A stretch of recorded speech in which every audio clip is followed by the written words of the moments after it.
Balot! Balot Penoy! Balot Penoy kayo riyan! Sigaw ni Kimberly habang bitbit ang basket na naglalaman ng kanyang mga paninda. Ate, pabili! Mula sa hindi kalayuan ay natanaw niya ang isang binata na kumaway sa kanya, kaya naman lumapit roon si Kimberly. Pabili nga pong 2 balot ate. Sige ba, gusto mo bang may sili yung suka? Sige po.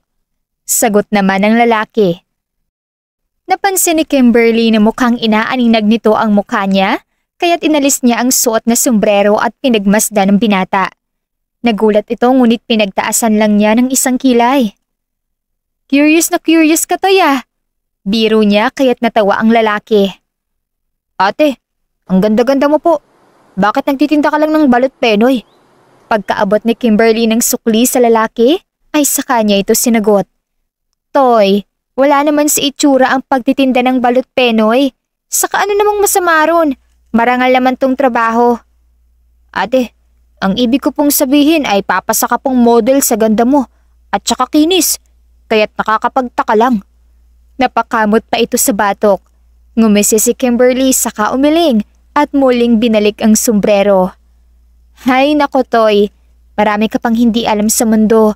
Hindi naman kasi ako nakapagtapos kaya ito lang ang mayroon ako sa ngayon. Kaya kahit anong trabaho pang ibigay sa akin, tatanggapin ko basta mabuhay ko lang ang sarili ko. O siya, sige na, alis na ako. Ingat ka. Mahabang aniya, bago ito tinapik sa balikat at tumalikod na upang ipagpatuloy ang paglalako. Napabuntong hininga si Kimberly. Namulat siya ng walang kinalakihang magulang. Dahil sabi sa ampunan ay iniwan lamang siya ng kung sino roon sa labas ng gate noong sanggol pa siya. Kaya naman nang lumaki na siya at nagkaisip, ay umalis siya roon at sinubukang magtrabaho para buhayin ang sarili. Neng, pabili nga 2 balot saka 1 Penoy. Ani ng isang matandang babae. Ito po, sabay abot niya ng supot. Bago ka ba rito, Neng? Ngayon lang kita nakita. Ani ng ale. Nakangiting inabot naman ni Kimberly ang sukuli nito bago sumagot sa babae. Ay medyo ho, pero mga 3 buwan na rin ho ako rito sa probinsya. Kasalukuyang nasa probinsya de Montemayor si Kimberly at nanunuluyan sa isang maliit na bahay na inuupahan niya kada buwan. Mahirap ang mag-isa ngunit patuloy niyang kinakaya dahil nais niyang mag-ipon pa ng maraming pera upang tumungo sa Maynila sa pagbabakasakaling mahanap roon ang tunay niyang mga magulang. Kinaumagahan, maagang gumising si Kimberly para maglinis ng kanyang maliit na tinutuluyan. Nang isang katok ang umagaw ng kanyang atensyon. Nang buksan ni Kimberly ang pinto, ay bumungad sa kanyang isang lalaking nakasuot ng simpleng polo na kulay itim. Nakasalamin ito at tansya niya ay may edad na rin. Gayon din ang kasama nitong babae na sopistikada ang ayos. Nakabistida ito at nakapusod ang buhok. Nagulat pa si Kimberly nang yakapin siya ng ginang kaya't wala na siyang nagawa pa ng tuluyan ang mga itong pumasok sa loob. Anak! Oh my God, ikaw nga! Naluluha pang sabi ng babae habang mahigpit siyang yakap. Honey, ginugulat mo naman ang anak natin. Magpakilala muna tayo sa kanya. Saad naman ng lalaki kaya't humiwalay ang ginang mula sa pagkakayakap sa kanya. Nasa shooting po ba ako? O prank po to? Tanong ni Kimberly na sinabayan pa ng awkward na tawa. Napaatras siya ng 1 beses nang lumapit ang mga ito sa kanya. Gumuhit pa ang lungkot sa mata ng lalaki dahil sa ginawang pag-atras na iyon ni Kimberly. Anak, saad ng lalaki at lumunok pa bago sabihin ang mga salitang nakapagpagimbal ng buong pagkatao niya. Ako si Alfredo Gutierrez at ang kasama ko naman ay si Carlin Gutierrez.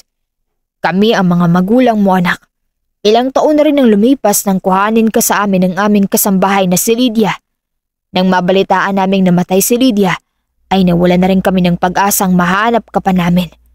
Malungkot na saad ng lalaki.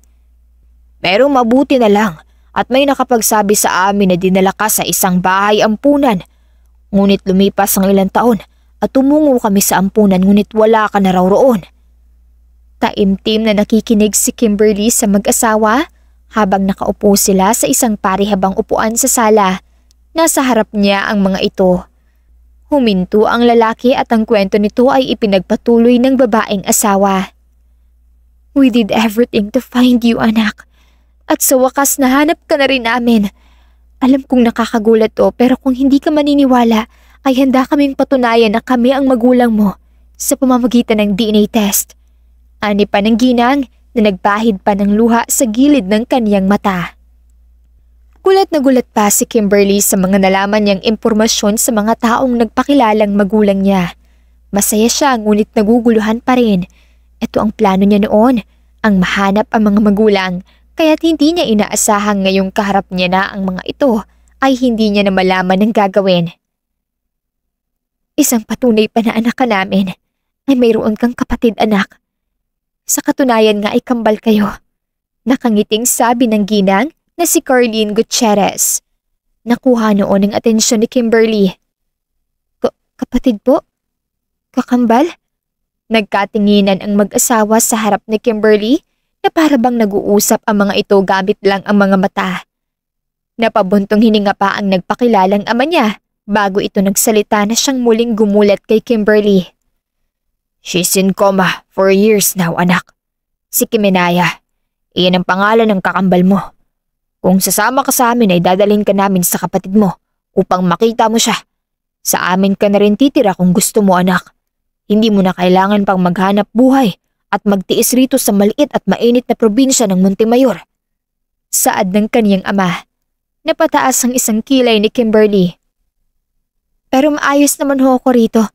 Naputo lang pagsasalita niya nang hawakan ng ginang ang isa niyang kamay. Umaasa ang mga mata nito habang nakatingin sa kanya. Anak, may isang importanteng bagay pa kung bakit ka namin talaga hinanap. Kailangan ka ng kapatid mo at may hihingin sana kaming pabor sa'yo. Hindi alam ni Kimberly, ngunit bigla siyang kinabahan sa kung anumang pabor yon. Ano pong pabor? Tanong niya. Alam kong mas ikagugulat mo ito, pero may kasunduang pinirmahan ng yumaong lolo nyo na kailangan pagtungtong ng edad na 25 ni Kimenaya ay maipakasal ito sa apo ng kumpadre ng iyong lolo.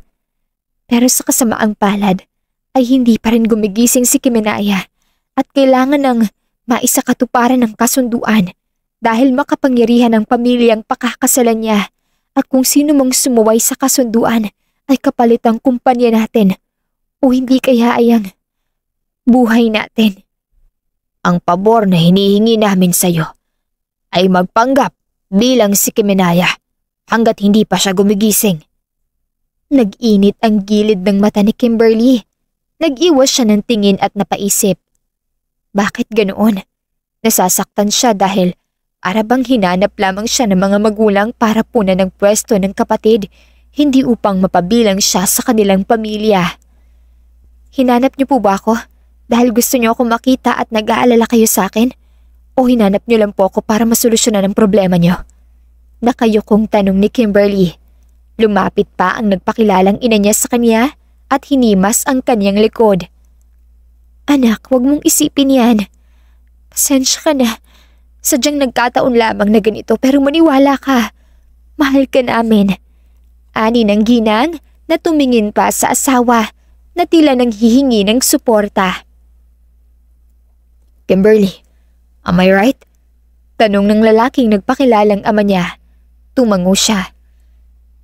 Kimberly anak, in exchange of this, pwede mong hilingin sa amin ang kahit anong gusto mo. 1 million, house, or business, name it. Just do us this favor, anak. For our family and for your sick sister.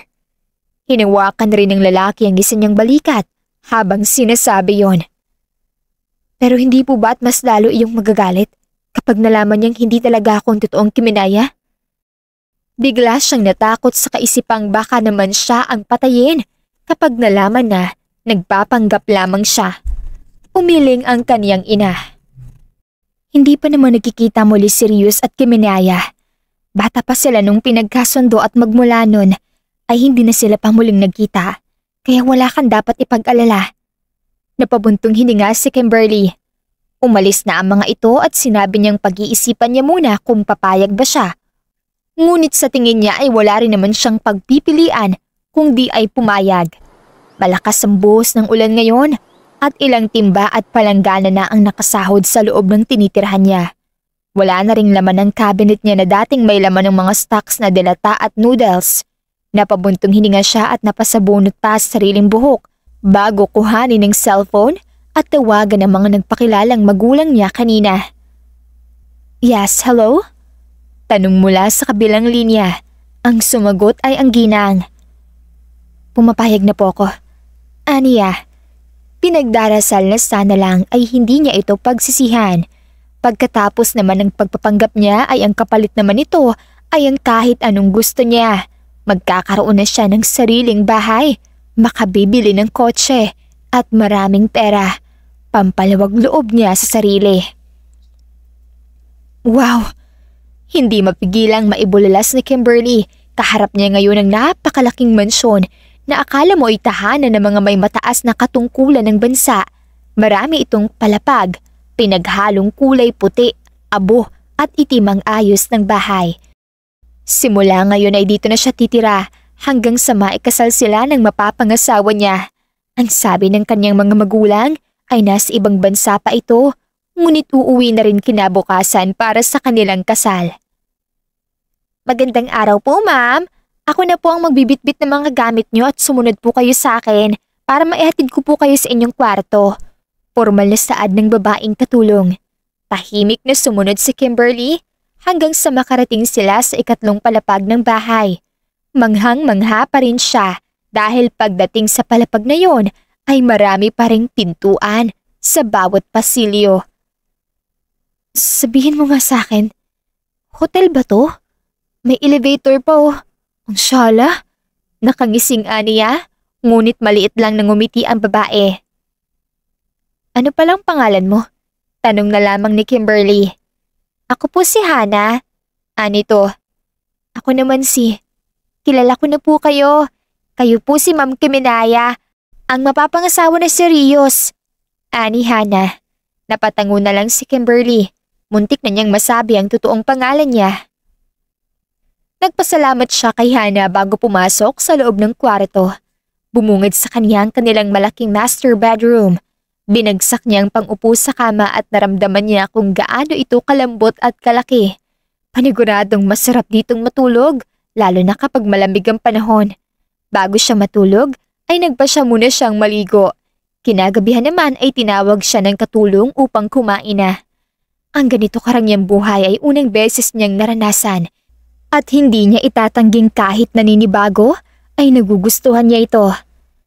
May dessert pa po kayo, ma'am. Ani Hana na nakapagpangiti pa sa kanya. Kaya't inalok niya ito ngunit magalang na umiling lang si Hana sa alok niya. Kinabukasan, malakas ang kalabog ng dibdib ni Kimberly.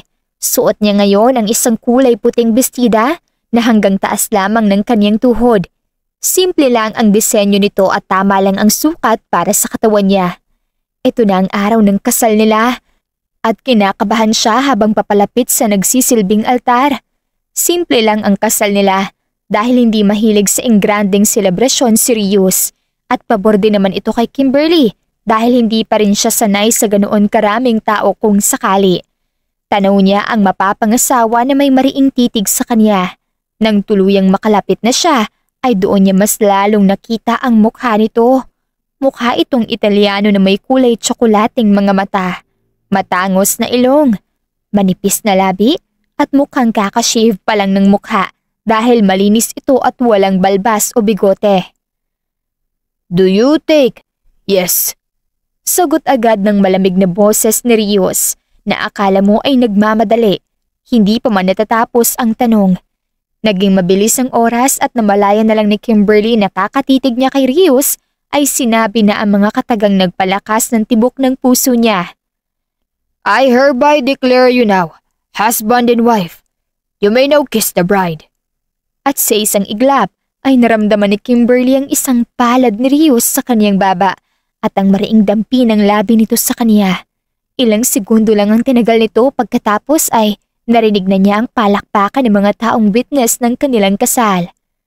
Naramdaman pa ni Kimberly ang paggapang ng braso ni Rios sa kanyang maliit na bewang at ang formal na pagngiti nito sa mga tao. Bumulong pa ito sa kanyang tenga na talagang nakapagpanindig ng kanyang mga balahibo sa batok. Smile, as if you also want this marriage, mi amor. Anito, kaya ngumiti siya kasabay ng pagkuha ng kanilang litrato. Congratulations, iha, iho! Bati ng mga ito. Ngumiti at nagpasalamat si Kimberly sa mga bumabati. Hindi na muli pang nakita ni Kimberly ang mga magulang niya pagkatapos ng mga itong magpaalam at mabilis humalik sa kanyang pisngi. Ngayon ang unang gabi nilang mag-asawa, di wala man lang silang formal na pakilala ni Rios sa isa't isa. Basta ang alam lamang niya ay may lahi ito, mayaman at makapangyarihan. Lumabas si Kimberly mula sa banyo na nakasuot na ng kulay itim na silk long sleeve at pajama. Bukod kasi sa malamig ang panahon, ay ayaw naman niyang isipin ni Rios na inaakit niya ito. Naabutan niya ang asawa na may hawak na baso ng alak sa isang kamay habang nakatayo ito at nakatalikod mula sa kanya. Nakaharap ito sa madilim na paligid sa kanilang balkonahe. Akmang lalapitan ni Kimberly si Rios, ngunit saktong humarap na ito sa kanya at pumasok sa loob. Binaba nito ang basong hawak sa maliit na lamesa ng kanilang kwarto bago siya nito hinarap. Tanging nasambit na lang ni Kimberly. Hindi niya alam kung paano ito pakikitunguhan. Umatras siya nang lumapit ito sa kanya.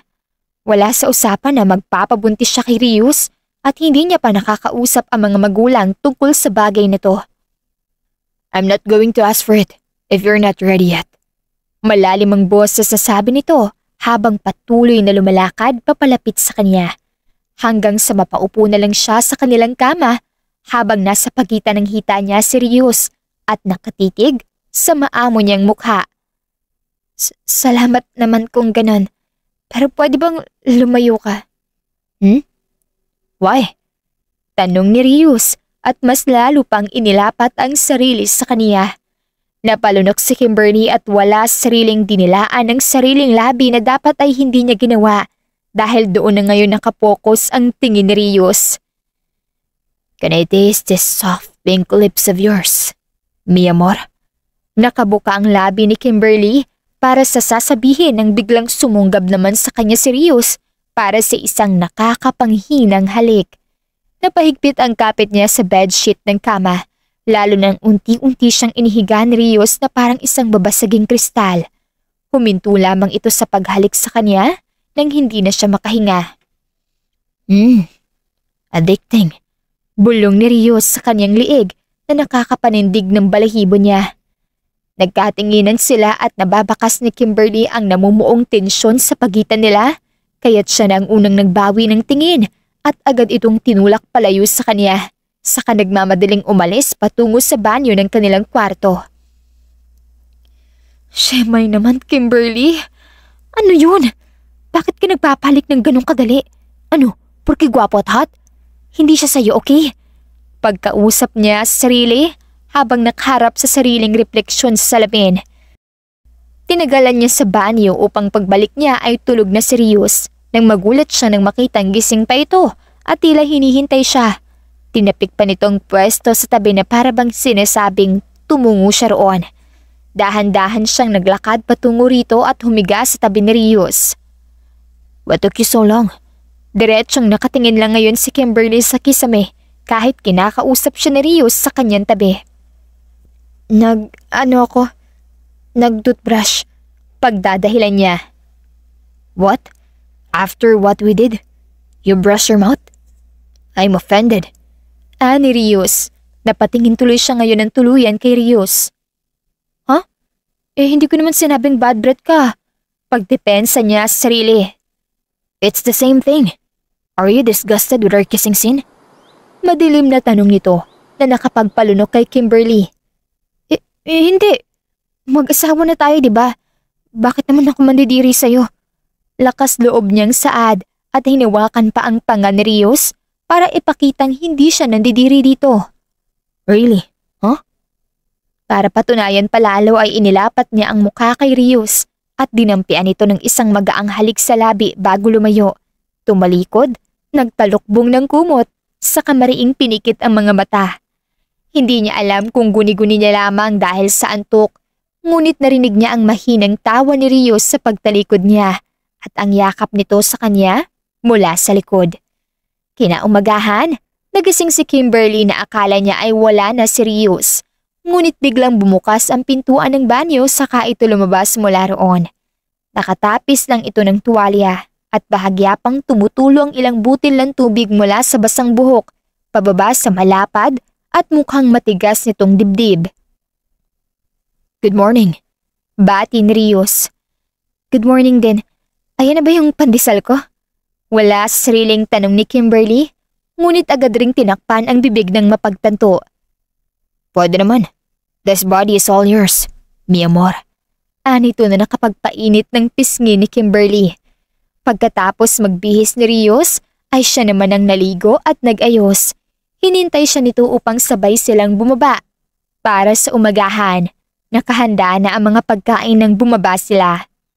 Magandang umaga po, Ma'am Kiminayan, Sir Rios. Bati ng mga ito. Tumango lamang si Rios, samantalang siya ay tinutugunan ang mga pagbati ng tauhan at sinusuklian ang mga ngiti nito. Cancel all my appointments for the whole week. I want to spend the week with my wife for our honeymoon. Ani Rios nang maupo sa pagkainan. Binaba niya na rin ang tawag pagkatapos noon. Honeymoon? For a week? Seryoso? Okay lang naman kahit one day lang. Kasi alam mo kung totoong honeymoon yung plano mo, baka hindi na ako makalakad yan sa mga susunod na araw. Dire-diretso ang bibig na sabi ni Kimberly. Napabaling ang tingin niya kay Hana na siyang unang katulong na nakilala niya. Nagpipigil ito ng ngiti. Hindi ba't sinabi mo sa akin na hindi ka pa handa? Bakit yan ang nasa isip mo ngayon? Nanunukso ang mga matang tanong sa kanya ni Rios. Napaubo tuloy si Kimberly nang hindi sinasadya, kaya't mabilis rin siyang kinuhanan ng tubig at tissue ni Rios. Are you okay? Okay lang. Ano ka ba? Malayo sa bituka. Aniya. Minsan talaga hindi niya mapigilan ng bibig sa kakasalita. Hindi nga pala ganito ang paglalarawan nila kay Kiminaya. Kung matagal lang nagsama si Rios at Kiminaya, ay paniguradong malalaman nito na nagpapanggap lang siya dahil ibang-iba ang kilos niya at ugali niya kay Kiminaya. Si Kiminaya ayon sa kanya mga magulang ay magalang, mahinhin, conservative at hindi kengkoy na katulad niya. Saan pala tayo pupunta sa buong linggong yon, Rios? Pag-iiba na lamang niya ng usapan bago muling sumubo ng leche flan bilang dessert nila ngayong umaga. We'll go to my friend's island and we'll do mountain climbing too. Do you like that? Oh, talaga? Sure, gustong-gusto ko yan. Aniya, hindi na maitago pa ang excitement. Alright, I'll order my secretary to buy you clothes and the things that you will need to bring. Hindi naman na kailangan. Believe me, you will need it. I want you to enjoy for the upcoming week. Hindi na siya nakipagtalo pa kay Rios at tumango na lamang. Sa ngayon ay susulitin niya na lamang siguro ang mga oras na maayos pa ang lahat. Kinabukasan, sakay ng isang itim na kotse habang nakabukas ang isang bintana ay nakadungaw si Kimberly, nakangiting nakatingin sa mga nadadaanan nilang iba't ibang lugar. You look like it's your first time going out of your town. Puna ni Rios. Napaayos tuloy siya ng upo at tumikim. Oo eh. Ani yan na lamang dahil iyon ang totoo. Is that so? Okay then. In every month, I promise you to take in places that you've never been before, Kiminaya. Anito? Rios, pwede bang Kim na lang ang itawag mo sa akin? Wag ng Kiminaya? Kumunot ang noo nito habang nagmamaneho. Why? Masyadong mahaba eh, kaya Kim na lang sana. Aniya, pwede naman ang palayaw na Kim para sa pangalan niya at sa pangalan ni Kiminaya eh. Aniya sa isip. I'll just call you mi amor or baby. Mas maganda yun. Anito na nakapagpangisi sa kanya. Loh, ang harot. Tumatawang wika ni Kimberly, ngunit umiling lang si Rios na suot ang maliit na ngisi sa labi.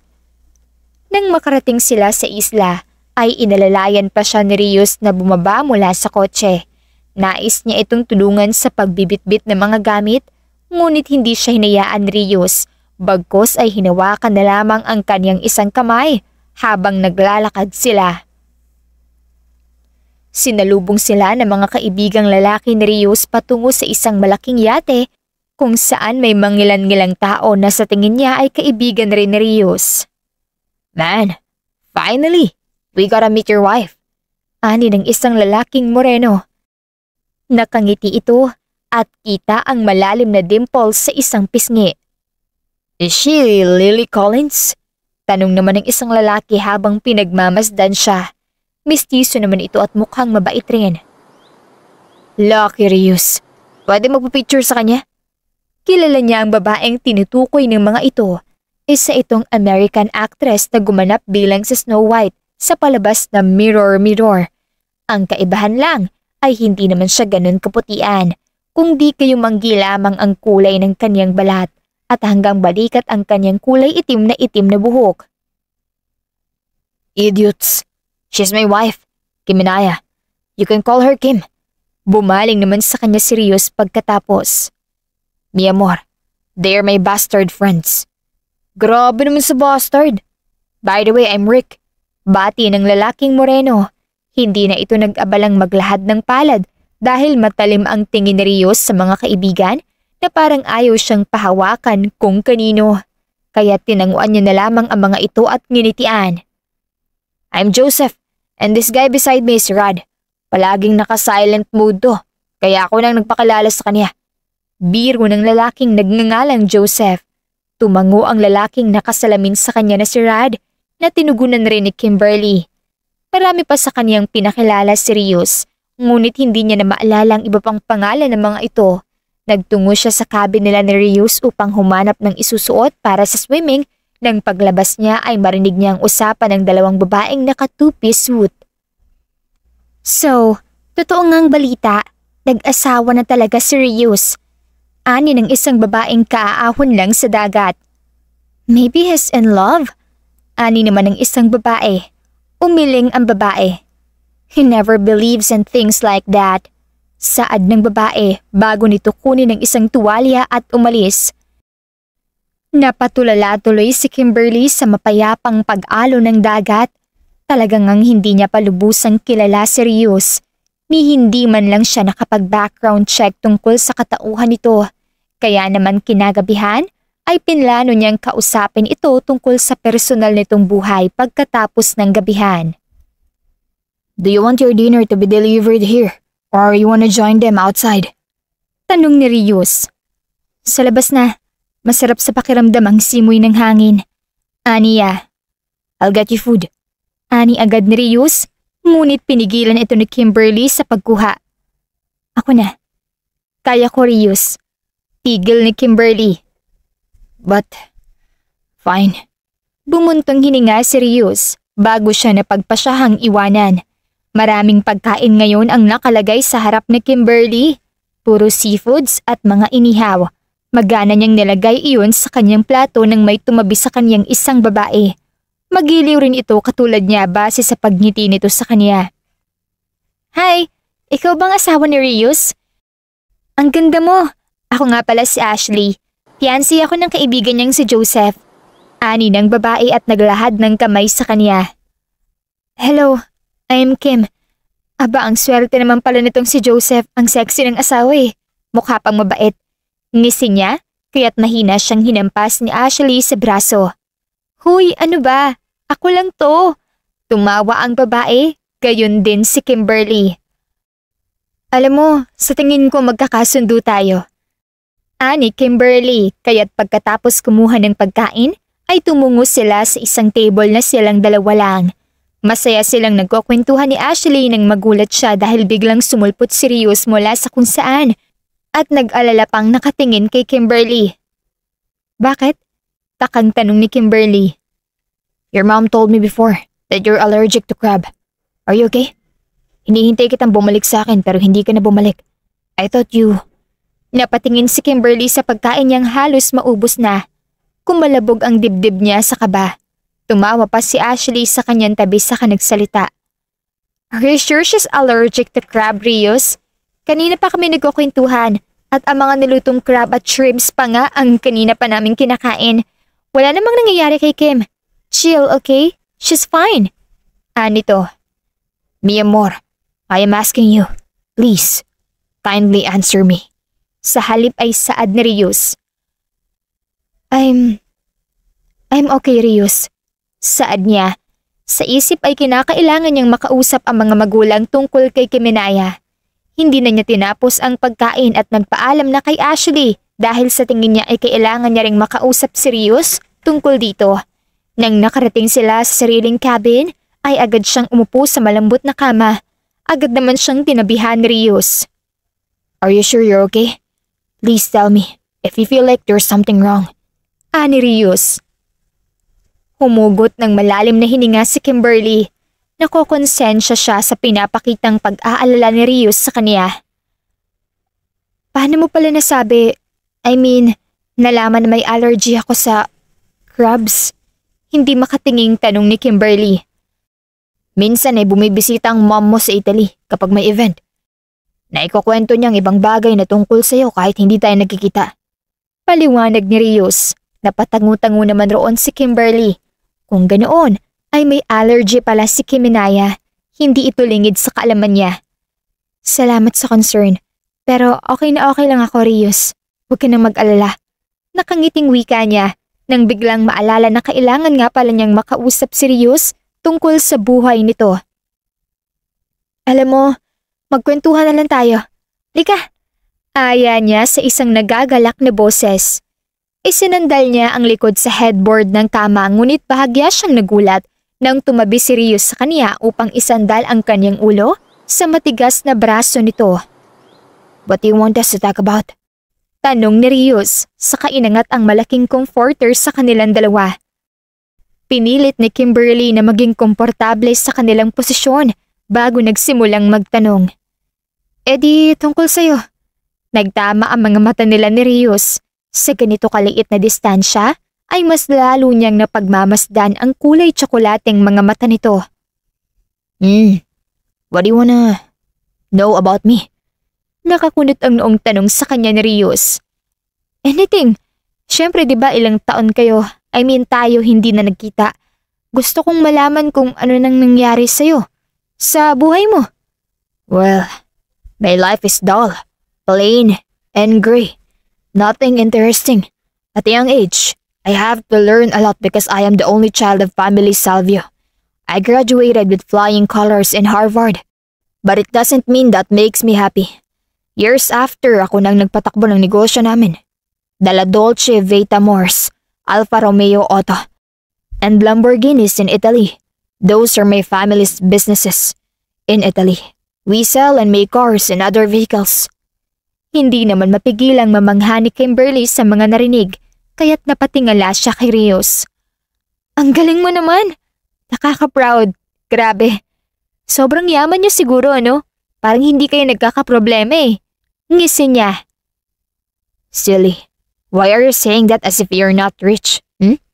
Nagdududang kunwaring tanong ni Rios. Napalunok si Kimberly at noon lang rin napagtanto na lumalabas ang tunay niyang reaksyon na hindi dapat. Joke lang naman. Saka bakit naman pala hindi ka masaya? Ano pa bang hihilingin mo kung mukhang nasa sayo naman na pala ang lahat?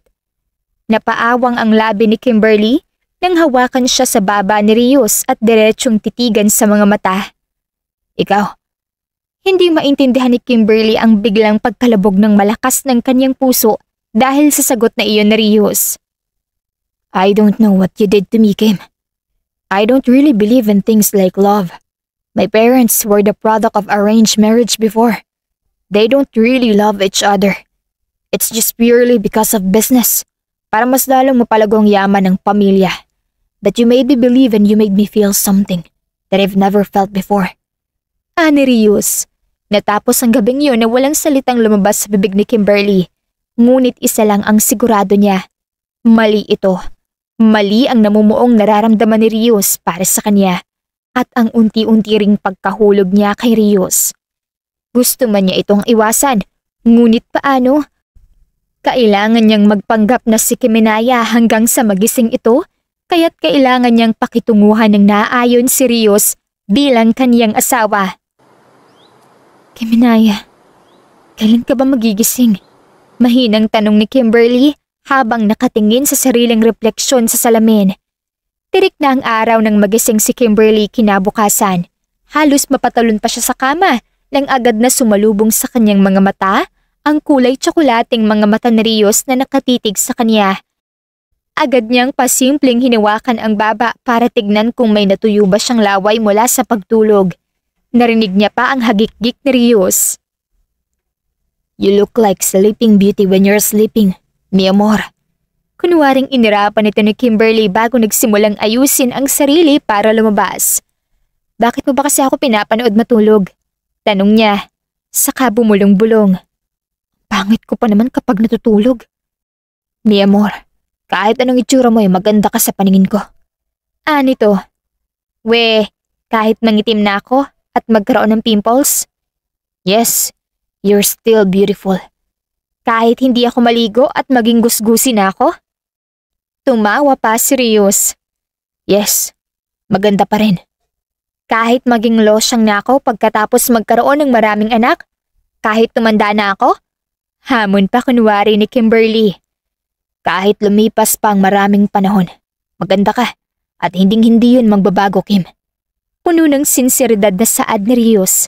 Natapos ang umaga nila na puro kwentuhan at tanungan sa isa't isa. Lumabas sila na hindi na ganoon kainit ang araw sa labas. Aliw na aliw pa si Kimberly sa mga isda at dolphins na sumasabay sa kanila. Nawiwili tuloy siyang ilagay ang kamay sa malamig na tubig dagat kung hindi lamang niya narinig ang paghahanap sa kanya ni Rios. Mi amor, Kim, where's my wife? Tumayo siya mula sa pagkakatalungko saka lumapit sa asawa. Agad lumiwanag ang mukha nito nang makita siya. Bakit mo ko hinahanap? I already prepared their things. Bababa tayo ng yate para huminto sa Sierra Isla. Aakyat tayo sa bundok. Nakangiting ani Rios. Talaga? Hindi naman mapigilang magalak ni Kimberly, kaya mas lalo siyang lumapit kay Rios. Inipit pa ni Rios ang takas niyang buhok, saka inilagay sa likod ng kanyang tenga. Talaga. Pagtapak ng mga paa ni Kimberly sa lupa, ay agad na dumampi sa kanyang balat ang preskong hangin. Sabayan pa ng himig ng mga ibon na tila musika sa kanilang pag-akyat sa bundok ng Sierra Isla. Nakasuot si Kimberly ngayon ng light blue long sleeve hiking top, beige na leggings, at isang pares ng breathable trail shoes. Lahat ito ay dinala ni Rios para sa kanya. Ang kanyang buhok ay nakatali sa isang ponytail. Hawak ni Rios ang isa niyang kamay habang paakyat sila sa bundok. Hindi mapigilang mapatitig ni Kimberly sa itsura ngayon ni Rios. Nakasuot kasi ito ngayon ng isang dark green dry fit shirt, itim na hiking pants, at matibay na trekking boots. Malayo sa madalas itong suot na pang-formal na suit na pang-opisina. Why? Biglang tanong ni Rios nang maramdaman ang titig niya. Ang gwapo mo. Wala sa sariling bigkas si Kimberly. Umulan tuloy ng tuksuhan sa kanila nang marinig yun ng mga kaibigan ni Rios, lalo na ni Ashley. Kakilig naman tong lovebirds na to. Kaya nga pero may alam akong mas nakakakilig gawin. Gusto mo i-try, babe? Tanong naman ni Joseph na inilingan lang ni Ashley. Nagpatuloy sila sa pag-akyat habang inaakyat nila ang matatarik na bahagi ng bundok. Palaging nakaalalay si Rios kay Kimberly. Inaabot ang kanyang kamay sa tuwing kinakailangan niya ng suporta. Pagdating nila sa tuktok, bumungad ang napakagandang tanawin ng isla. Tila parang isang paraiso na pinapalamutian ng ginintuang sinag ng araw. Dito sa taas, parang mas malinaw ang lahat. Ang ganda. Bulong ni Kimberly habang nakatingin sa buong paligid. Maganda nga. Sagot naman Rios, nakatitig sa kanya, imbis na sa tanawin. Napangiti si Kimberly at sumandal sa balikat ni Rios, kung saan sa ilalim ng langit ng Sierra Isla, sa tuktok ng bundok, parang walang ibang mundo, kundi silang dalawa lamang. At masama mang hilingin, Ngunit sa kalooban ni Kimberly ay sana bumagal ang oras kapag magkasama sila ni Rios. Habang tinatawid nila ang isang makitid na bahagi ng daan pababa, biglang dumulas ang isang bato sa ilalim ng paa ni Kimberly. Napatili siya at sa isang iglap, nadulas siya pababa, papunta sa gilid ng bangin. "Kim!" Sigaw ni Rios habang mabilis siyang dumapa at inabot ang kamay ni Kimberly. Nahawakan niya ang braso ni Kimberly, ngunit dumudulas ito dahil sa pawis. Rios! Nanginginig ang boses ni Kimberly, ramdam ang takot sa kanyang dibdib habang nakabitin sa gilid ng bangin. "Calm down, okay? Just hold my hand tight." Mariing sabi ni Rios, ramdam ang panlalamig ng kanyang kamay. Pilit niyang hinihila si Kimberly pabalik, ngunit ramdam niya ang pagkapagod sa kanyang mga bisig. Nagtaka si Kimberly nang tila biglang nagbago ang ekspresyon ni Rios at ng mga kaibigan nito, na para bang may isang bagay na nakapagpatahimik sa mga ito mula sa likod niya. Ano yun? Bakit ganun ang itsura ng mukha ni Ashley? Para kasi itong hinugutan ng hininga dahil sa nakita. Umiling si Rios, ngunit dahil hindi siya naniniwala, ay tinignan niya ang bagay na nasa likod niya. At doon, halos mapatili pa dahil sa nakitang malaking sawa na lumalabas pa ang dila na tila hinihintay siya pababa. Ano ba naman? Sa dami ng pwedeng cause of death ko, nalaglag at gagawing hapunan pa yata ako ng sawa. Natatarantang aniya, pilit iniiwas ang tingin sa ibaba. Naku, hampang magbiro. Ikaw talaga, Kim. Babe, tulungan mo sila Rios. Ani naman ni Ashley. Mabilis namang kumilos sila Joseph. Inihagis kay Rios ang isang lubid mula sa kanilang backpack.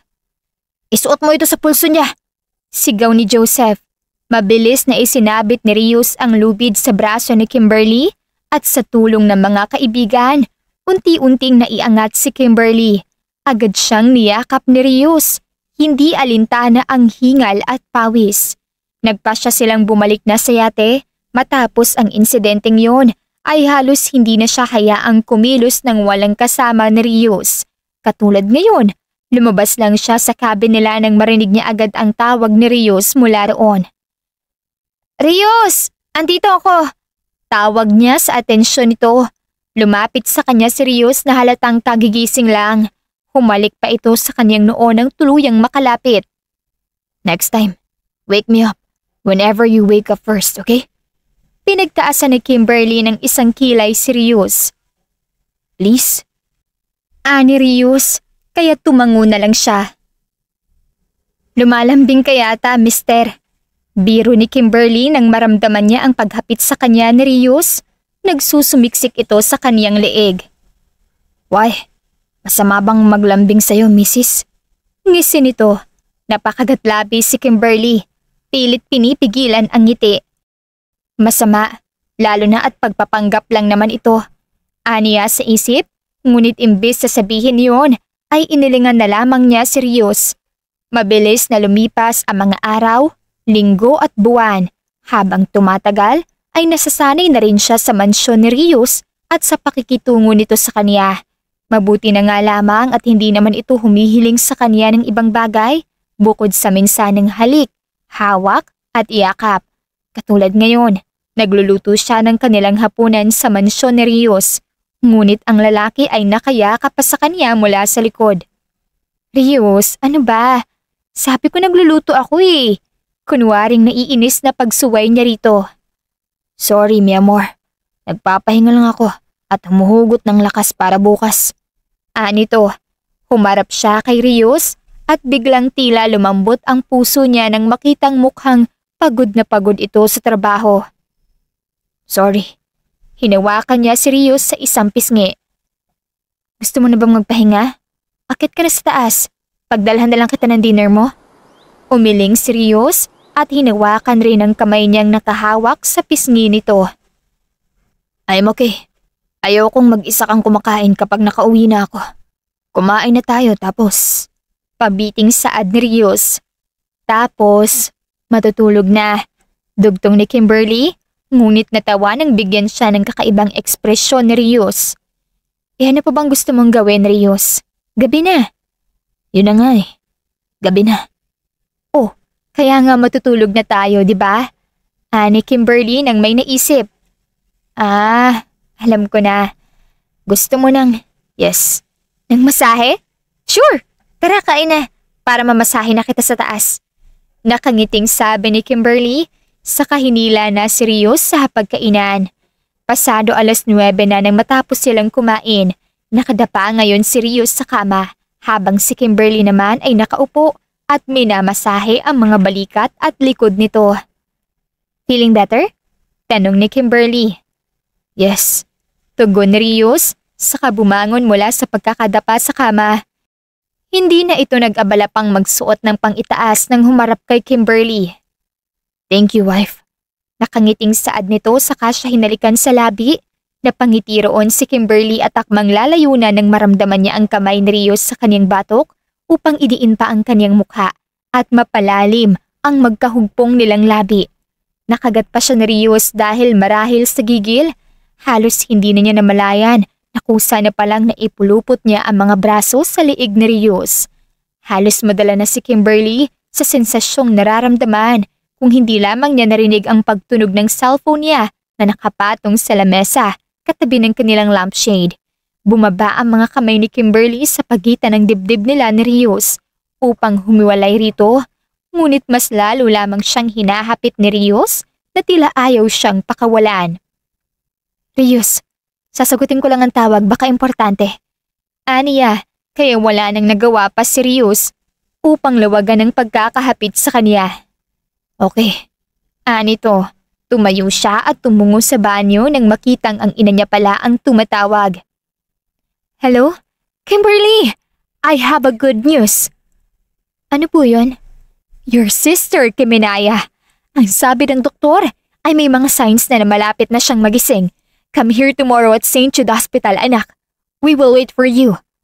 Napalunok si Kimberly, ngunit sinabing susubukan niyang pumunta roon bukas.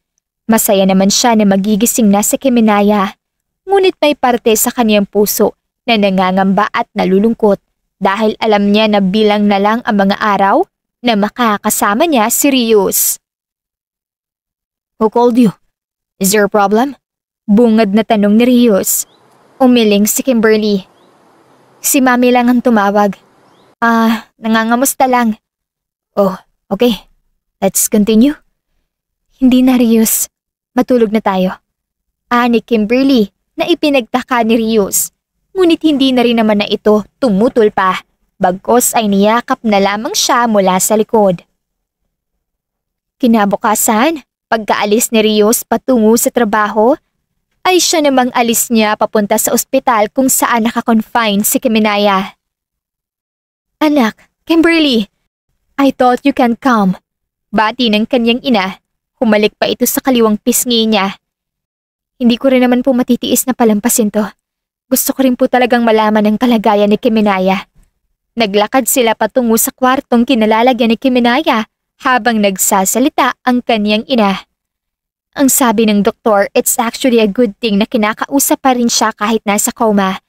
Minsan ko nang nakita na gumalaw ang isang daliri niya. Akala ko nga guni-guni ko lang yon, pero kahapon din ay ganoon. Napatango-tango siya. Kung ganoon po ay may chance ngayong buwan o linggo ay maaaring magising na siya. Tama po ba? Ayokong magsalita ng tapos, pero sa tingin ko ay oo. Nga pala, kumusta ka sa mansyon ng Salvio? Maayos naman bang trato ni Rios sa'yo?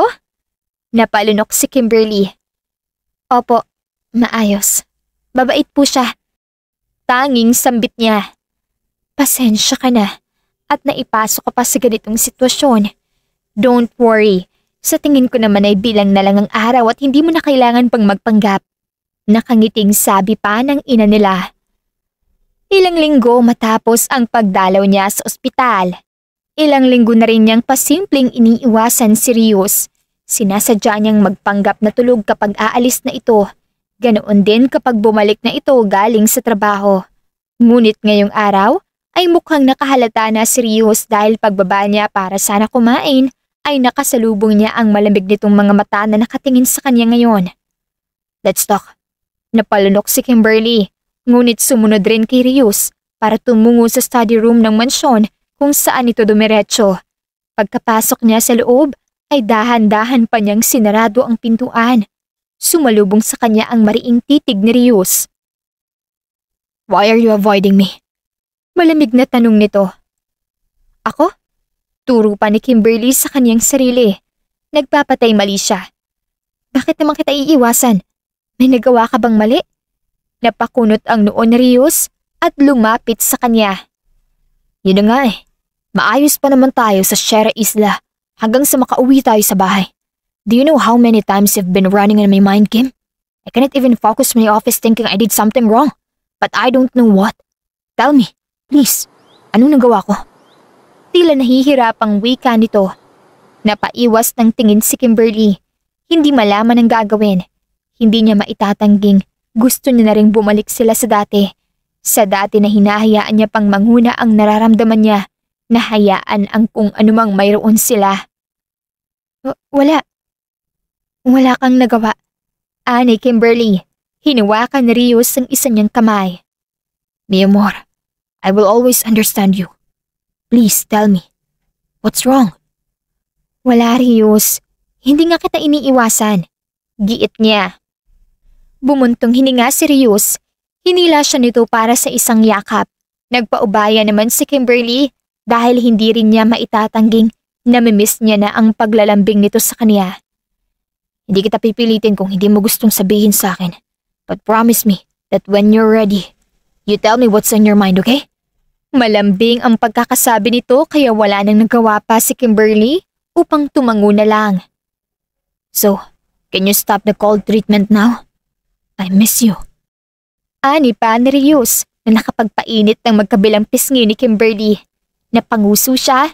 Kung ganoon ay pareho lang naman pala sila. Kay, stop na sa pagiging cold and mysterious. Pabebe na ulit ang atake ko. Ngisi niya na ikinatawa ni Rius. Good. Mas gusto ko yan. Pareho silang natawa habang magkaharap na yakap ang isa't isa. Sinubukan niyang ibalik sa dati ang pakikitungo kay Rius. Pinapayagan niya na ulit itong yumakap, humawak at paminsan-minsang humalik sa kanya. Subalit siguro nga ay dumating na ang oras na kailangan niya na ulit bumalik sa kung sino siya. At iyon ay ngayon. Ma, may bisita po kayo? Agad na bumaba mula sa ikatlong palapag si Kimberly nang marinig ang sinabi ng kasambahay. Pagkarating niya sa sala ay bumungad sa kanyang isang babae. Nakabistida itong puti na off-shoulder. Nakaladlad rin ang mahaba nitong straight na buhok. Naka-flats lang ito.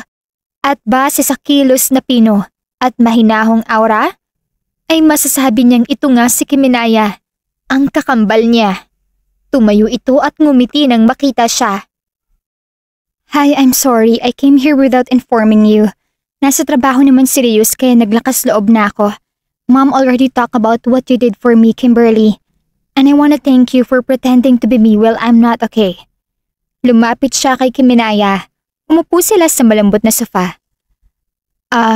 May sasabihin sana ako sa'yo, Kiminaya. Paano niya ba sasabihin sa kakambal na habang wala ito ay naging masaya siya sa piling ni Rius? Paano niya ba sasabihin sa kakambal na sana ay siya na lamang ito, na sana ay totoo na lang siyang si Kiminaya dahil mahal niya na ngayon si Rius? Sure, what is it? Hindi siya agad nakasagot kaya't muling nagsalita si Kiminaya. By the way, Mom also told me that in exchange for this, you will have 1 million, house and a car or business. Am I right? Oo, pero nagbago na kasi ang naputol ang pagsasalita ni Kimberly nang marinig ang malamig na boses ni Rius. What is the meaning of this? Kumalabog ng sobra ang dibdib ni Kimberly nang makita niya sa pintuan na nakatayo si Rius. Mahigpit pa nitong hawak ang susi ng kotse sa isang kamay. Rius, halos sabay na sambit nila. Mas mahinhin nga lang ang boses ni Kiminaya. Who's my real wife? Napalunok si Kimberly. Samantalang kalmado lamang naman si Kiminaya. Lumapit pa nga ito kay Rius at hinawakan ang braso nito. Nag-iwas ng tingin si Kimberly. Rius, it's a long story. I'm sorry if Nagpapaliwanag pa si Kiminaya nang marahang alisin ni Rios ang kamay nito sa braso niya at tumungo kay Kimberly. Mi amor, what's happening here? I think I misheard something. Ani pa ni Rios. Samantalang gulat naman si Kiminaya na naiwan. Ilang hakbang ang agwat mula sa kanila. Rios, kung ano man ang narinig mo, totoo yun. Nagpapanggap lang akong si Kiminaya. Hindi talaga akong asawa mo. And I'm very sorry. Naiiyak na sabi ni Kimberly. Enlighten me, please. Ani Rios. Akmang magsasalita si Kimberly nang magsalita na si Kiminaya upang magpaliwanag. I'm in coma for a year, Rios. Kaya hinanap na lang kakambal ko, si Kimberly, para pumuwang sa pwesto ko dahil nakasaad rin sa kasunduan na kailangan ng maisakatuparan ng kasal natin. Pumayag si Kimberly kapalit ng milyones, bahay at kotse, kabayaran para sa pagpapanggap niya bilang ako. What? Tila nabingi si Rios dahil sa narinig. Nakakuyom ang mga kamao nito. But don't get mad at Kimberly, Rios. She did that for me, for our family. Leave. Malamig na saad ni Rios. Nagkatinginan sila Kimberly at Kiminaya. Akmang aalis na si Kimberly nang magsalita pa si Rios. Not my wife. Pero Rios, hindi naman siyang asawa mo. Kung pinapaalis mo ako para saktan si Kimberly dahil sa ginawa niyang pagpapanggap, hindi ako aalis. Kahit mahinhin ay matapang na sinabi yun ni Kiminaya. Leave, whoever you are, and I cannot hurt the woman that I married because she's my wife. Ani pa nito, nakitaan niya ng sakit ang mga mata ni Kiminaya bago ito lumisan sa kanilang mansyon. Napalunok si Kimberly nang sila na lang ni Rios ang naiwan. I want to know your side. Umawang ang labi niya upang magpaliwanag. Ngunit sumasarado rin dahil tila nawawalan siya ng sasabihin. Para saan pa? Wika niya sa isip. Para saan pa kung hindi naman na mababago ng paliwanag niya ang maaaring galit na nararamdaman ngayon ni Rios. Kung anong sinabi ni Kiminaya, yun ang paniwalaan mo, Rios. No, I don't want to believe her. Hindi naman siyang pinakasalan ko. Bakit ko siya paniniwalaan? Dahil siyang totoong Kiminaya. Kakambalang niya ako na lumaki sa isang ampunan, natutong mamuhay mag-isa sa loob ng matagal na panahon at naghahangad ng marangyang buhay ngayon. See? Kaya nga kita niloko kasi hindi ako si Kiminaya. Ako si Kimberly. Si Kimberly na mahirap, dukha, alipin at mukhang pera. Yun ang paniwalaan mo, Rios. Dire-diretsong sabi niya, ngunit hindi man lang nabago ang matigas na titig ni Rios sa kanya. I don't believe you did that just for the money. And I don't even care if you really did that. Gulat siyang nag-angat ng tingin kay Rios. Seryoso ba ito? Naririnig mo ba ang sarili mo, Rios? Sinaktan kita. Naloko kita, pinaglaruan kita, ano ba? I don't care. You are my wife. I may be mad, but it doesn't mean I can't forgive what you did. Hindi rin sapat ang mga dinahilan mo para matunaw ang nararamdaman ko para sa'yo. Parang ang puso pa niya ang natunaw dahil sa sinabing iyon ni Rios. Aaring nagpapanggap ka pero ang pangalan lang ni Kiminaya ang tanging ginaya mo. Because all those times that we're together, alam kong totoo yun. Iyon ka, and that's what I love about you. Your jolly and witty personality. Nag-iwas ng tingin si Kimberly. Bakit ang galing nitong magbasa ng mga galaw? Ang nasa isip na lang niya ngayon na maaaring gawin upang magalit si Rios at palayasin siya ay magsinungaling pa rito. Kimberly, that's your name. Kimberly, tell me you love me and I will forget everything. I will fight for you. For us, let's start over again. I will rearrange everything. Umaasang ani Rios habang hawak ang dalawang kamay ni Kimberly. Nagsusumamo ang kulay tsokolating mga mata nito. Just please. Mahal mo ko, di ba? Ito na yata ang pinakamalaking kasinungalingang maaari niyang sabihin at umaasa siyang hindi niya ito pagsisisihan. Hindi. Hindi kita mahal. Saka pwede ba? Pakawalan mo na ako dahil tinitiis ko lang ang lahat simula umpisa. Hindi kita mahal dahil mayroon na akong mahal na iba at hindi ikaw yon. Malayong malayo ka sa tipo ko. Kaya ako nga tinanggap ang offer na to para yumaman na kami at magsasama na kami. Hindi niya mabasa ang ekspresyon nito, ngunit nakaigting ang panga nito na tila nagpipigil. Tinitigan niya sa mga mata seryos. At isa pa, hindi kita magugustuhan, Rios. Kasabay ng pagtalikod ni Kimberly ay ang pagtulo ng mga luhang paulit-ulit niyang pinigilan. Pagkatapos mong magsinungaling, iiyak-iyak ka. Ikaw nga tong gawa-gawa ng kwento. Tumahan ka nga, Kimberly, para kang tanga. Humihikbing pagkausap niya sa sarili habang naglalakad. Malalaki ang hakbang na tinahak niya ang daan palabas. Hindi na siya umasang hahabulin pa siya ni Rios pagkatapos ng mga sinabi niya. Tapos na. Yun naman ang mahalaga. Wala siyang kinuha ang mga gamit sa mansyon ni Rios kahit ang mga damit niya ay iniwan na niya dahil ayaw na niyang tumungong pabalik at baka magbago lang ang isip niyang iwanan si Rios. Ginagawa niya ito para sa kakambal. Kailangan magalit sa kanya si Rios para mabaling ang oras at atensyon nito kay Kiminaya at umaasa siyang sana tama ang ginawa niyang ito. Nakatanaw siya ngayon sa harap ng tulay. Hindi inaalintana ang mga sakyang dumaraan. Bakit kasi minsan na lang magmamahal dun pa sa hindi pwede? Lord, ilang taon ho akong single tapos kung kailan na fall ako, saka naman hindi para sa akin. Why naman po ganun? Madrama niyang sabi habang nakatingin sa kulay asul na kalangitan. Baka naman hindi talaga siya para sa'yo. Napatingin siya sa boses ng isang lalaki na nagsabi noon. Nakasandal ang likod nito sa tulay. Magkakrus pa ang braso na nakatingin sa kanya. At sino ka naman? Nakita mong nagdadrama ako rito tapos eksena ka? Aba magaling! Sarkastiko niyang sabi. Tumawa lang ang lalaki. Totoo ngang sinabi niya. Funny ka nga. Ani pa nito. Lalong nangunot ang noo ni Kimberly dahil sa sinabi ng lalaki. Ngunit bago pa man niya ito muling tanungin ay tumalikod na ito habang ang dalawang kamay ay nakasuot sa bulsa ng suot nitong itim na pantalon. Narito na siya muli ngayon sa probinsya de Montemayor. Hindi pa niya kayang bumalik sa Maynila upang harapin ang iniwan niya. 3 araw na ang nakalilipas matapos iyon mangyari. Hawak niya na ngayon ang titulo ng bahay, ang tseke at ang susi ng isang mamahaling kotse. Ngunit nais niyang bumalik sa Maynila para isauli ito sa mga magulang. Dahil pakiramdam niya ay hindi niya naman deserve ang mga bagay na ito mula sa panloloko. Why are you giving this back, anak? Hindi ko na matatanggap ang mga yan. Nag-alala ang mukha ng kanyang ina nang tumabi ito sa kanya. Bakit? Mahal ko na po si Rios at ang kaisipang niloko ko siya dahil sa mga marangyang bagay na hinangad ko ay hindi ko po matatanggap. Masaya na po ako na nakasama ko siya.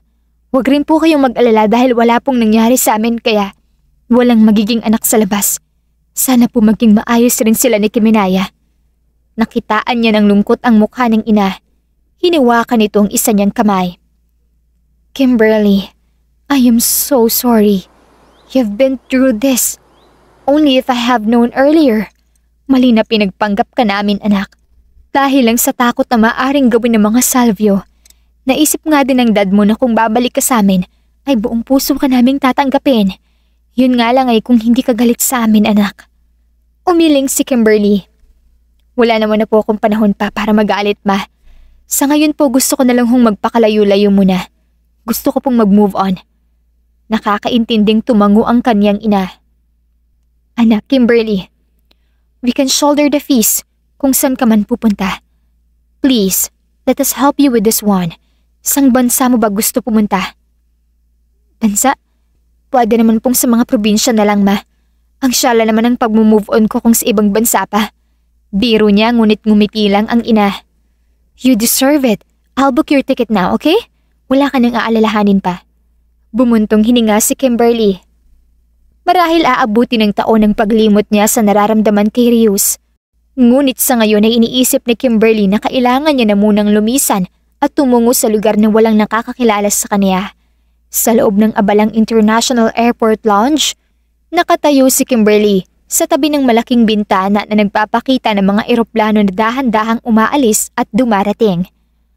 Pagbalik ko, dapat wala nang pag-ibig ko sa'yo. Rios Salvio. Aniya na parang isang pangako sa sarili habang hila-hila ang maleta. Nakasuot si Kimberly ngayon ng itim na trench coat na bahagyang nakabukas. Inilalantad ang kanyang beige na turtleneck sweater. Sa ilang araw niyang narito sa Paris, ay manghang-mangha pa rin si Kimberly sa mga nakikita sa paligid. Nakaupo siya ngayon sa isang open-air cafe sa Montmartre. Ang amoy ng bagong lutong croissant ay humahalo sa malamig na hangin. Mayroon pang isang street musician na tumutugtog ng malamyos na melodiya gamit ang violin. Kinuha niya ang tasa ng kape na nakapatong sa pabilog na lamesa. Sumimsim siya rito nang biglang tumunog ang kanyang telepono. "Kimberly, it's me." Ani Kiminaya mula sa kabilang linya. Nagtaka siya. Bakit tatawag si Kiminaya sa kanya gayong kasama na nito si Rios at wala na siya sa eksena? "Bakit?" "I didn't know that you left the country. Pinilit ko si Mom, kaya ako nalaman. Gusto ko lang sanang humingi ng tawad for all the damages that I've caused you. I know sorry isn't enough." "Hindi ako galit, Kiminaya. Pero tinatanggap ko ang sorry mo." "Aniya, may isang bagay pa kung bakit ako napatawag. Huwag ka sanang mabibigla." Wika ni Kiminaya. Mas lalo tuloy siyang kinabahan at napahigpit rin ang hawak niya sa tasang hawak. "Ano yun? Huwag mo nang patagalin at sabihin mo na agad dahil mas lalo nang akong kinakabahan kapag Rios is dead." Kasabay ng hikbi ni Kiminaya sa kabilang linya ay ang pagbitiw niya sa tasang hawak. Nabasag ito at nasugatan siya ngunit hindi na niya iyon ininda. "Nampaprank ka ba, Kiminaya? Kasi kung oo, hindi nakakatawa." Aniya ngunit malakas ang kalabog ng dibdib. "I'm not playing around, Kimberly. He's dead. Nang malaman niyang nawala kay nagpakamatay siya. Kaninang umaga lang nabuksan ang kwarto niya at natagpuan siyang wala ng buhay habang hawak ang isang baril sa kamay." Hindi agad nakapagsalita si Kimberly. Parang biglang lumabo ang ilaw ng Paris at ang ingay ng lungsod ay nawala sa isang iglap. Hindi siya makahinga. Hindi siya makagalaw.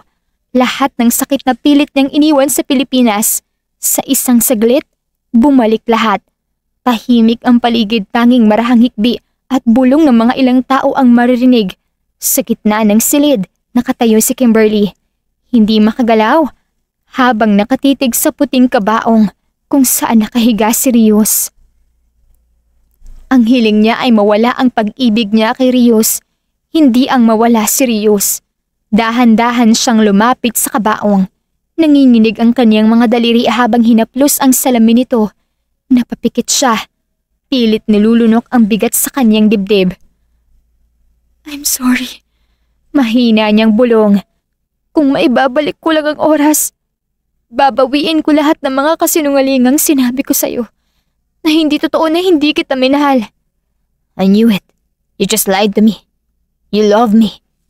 Nanigas si Kimberly.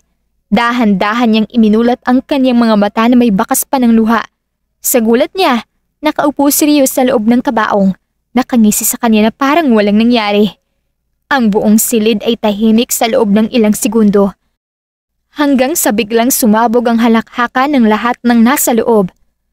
"Anong ibig sabihin nito, Rios?" Sigaw niya, napaatras sa gulat.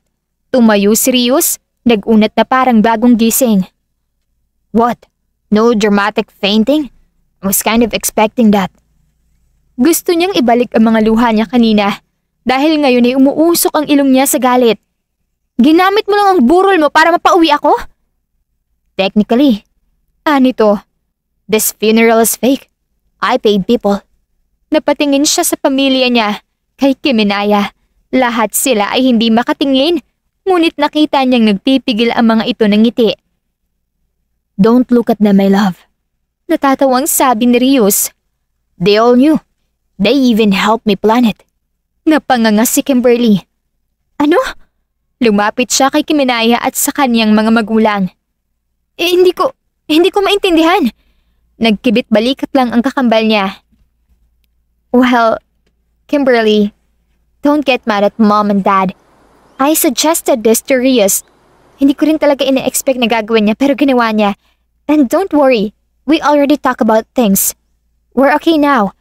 Rios admitted his feelings for you and I know that you said those lies with Rios because you want to sacrifice yourself for me. Again, Kimberly." "Pwede ko bang makausap ang asawa ko saglit, Kiminaya?" Agaw atensyon ni Rios sa kanilang magkapatid. Sure, ani Kiminaya at iniwan na sila. Nilanghap niya ang hangin, bumuntong hininga, saka binuksan ang mga mata at tinitigan si Rios ng masama. Maganda pa rin talaga kahit galit. Ani pa nito. Magpaliwanag ka na, Rios, bago pa maging totoong lamay na to. Banta niya ngunit nginisihan lang siya ni Rios. I hired a private investigator because I want to know who's the lucky bastard that you love. Sinabi mo sa akin na hindi ako ang tipo mo at hindi mo ako magugustuhan na may mahal ka ng iba. But I found out that you just made that story to make me mad at you. And now, nalaman ko na mismo sa bibig mo na kasinungalingan lang ang mga sinabi mo sa aking masasakit na salita. I also talked to your parents and sister. They apologized to me and they said they already apologized to you. Was it true? Tumango si Kimberly. Naagaw lang ang atensyon niya nang tinawag siya ni Kiminaya. Nangunot ang noo niya nang umiling lang naman ito sa kangumiti. Nang muli siyang humarap kay Rios, ay nilagay niyang isang palad sa bibig nang makita niyang nakaluhod ito habang may hawak na isang kahon ng singsing. Can we start over again? Mi amor, my Kimberly, I don't really believe in love before. But damn, the first time I heard their laughter, I promised myself that I would love to hear that forever and that I will keep you. No matter what. Nangingilid ang luha ni Kimberly bago nagsalita. Paano kung mag-no ako? Umungol ang ibang audience nila kaya natawa si Kimberly.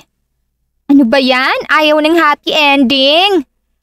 I will respect your decision, but remember that I will always be by your side. Palagi kong ipaparamdam sa'yo ang pagmamahal ko hanggang sa makuha ko na ang matamis mong oo. Sandali, mag-iisip muna ako.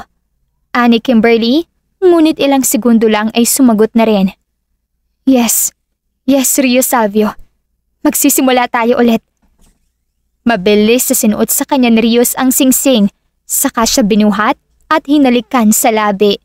Siguro nga ay hindi talaga nasusukat ang kasiyahan ng tao sa marangyang buhay dahil sa unang pagkakataon matapos ang matagal na panahon niyang mag-isa, pakiramdam ni Kimberly ay nakauwi na siya. Wakas, maraming salamat po sa patuloy na pakikinig sa aming kwento. Hanggang sa muli.